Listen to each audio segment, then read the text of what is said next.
Two old allies are at potentially dangerous loggerheads as Pakistan, a key partner in the fight against terrorism, openly demands the U.S. limit covert activities on the ground.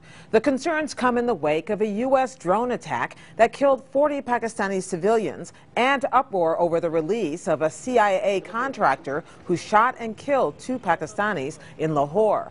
The tensions apparently came to a head yesterday at a meeting between CIA Director Leon Panetta and Pakistan's intelligence chief, Lieutenant General Ahmed Shuja Pasha. For more, we turn to Shuja Nawaz, the director of the South Asia Center at the Atlantic Council and the author of Crossed Swords, Pakistan, Its Army, and the Wars Within. Welcome.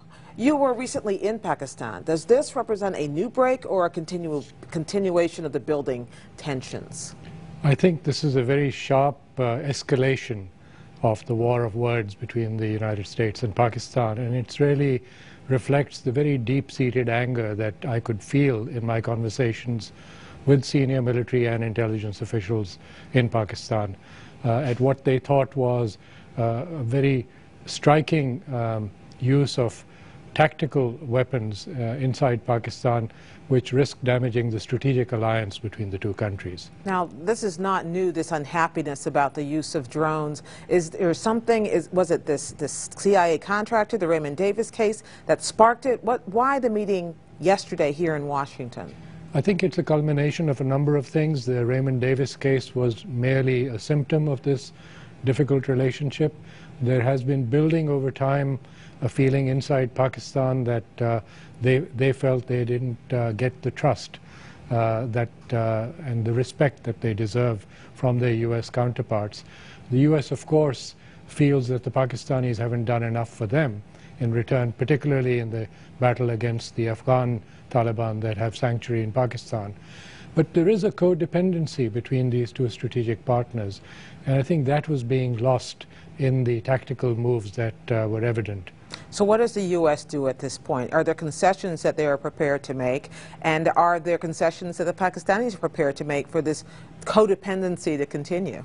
I think it's critical that they get together and agree on the strategic objectives, yet again, to reaffirm those and to make sure that any of the tactical moves that do occur don't undermine those. Without that, there will be targets of opportunity for the CIA drone attacks.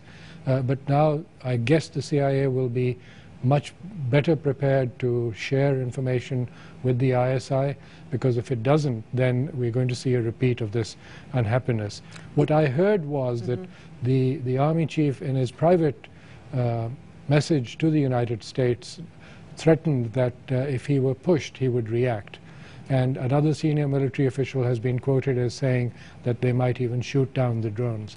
I think this is probably rhetoric, but there is some basis for it, and that one needs to be careful about. It sounds like all the parties in this dispute aren't necessarily on the same page. The ISI, which is Pakistani intelligence, obviously is at loggerheads, or there's some friction with the CIA, and the U.S. Embassy on the ground isn't necessarily speaking the same language that maybe the Pakistani military is. I think the embassy on the ground is now much more aware of what's happening inside Pakistan. The difference is probably in the relationship between the CIA and the ISI. And this visit of yesterday will certainly have helped clarify some of those issues. The potential of them shooting our drones from the sky, is how much of that is trying to send a domestic message inside of Pakistan, and how much of that is a real threat which you could imagine ever coming true? I think they are very aware of the domestic pressures on them.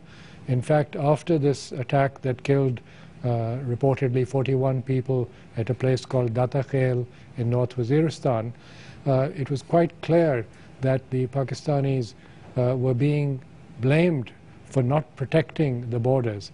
A number of tribal elders sent a message saying, we hold the Army Chief General Kiani and the head of the ISI General Shuja Pasha responsible for those deaths.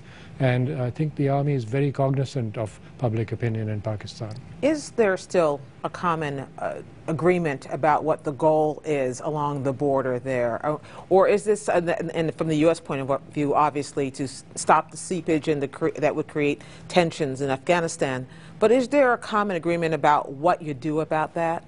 I think there's common agreement about the ultimate goal, which is stability in Afghanistan and stability in Pakistan. But short of that, how you get there is still a work in progress. The Pakistanis, for instance, are very confused by what they see as military actions in Afghanistan, as well as talks of reconciliation and reintegration. They want to know what the US and the coalition prefers, because that will guide them in what they do in the border region against the Afghan Taliban. Shuja Nawaz, thank you as always.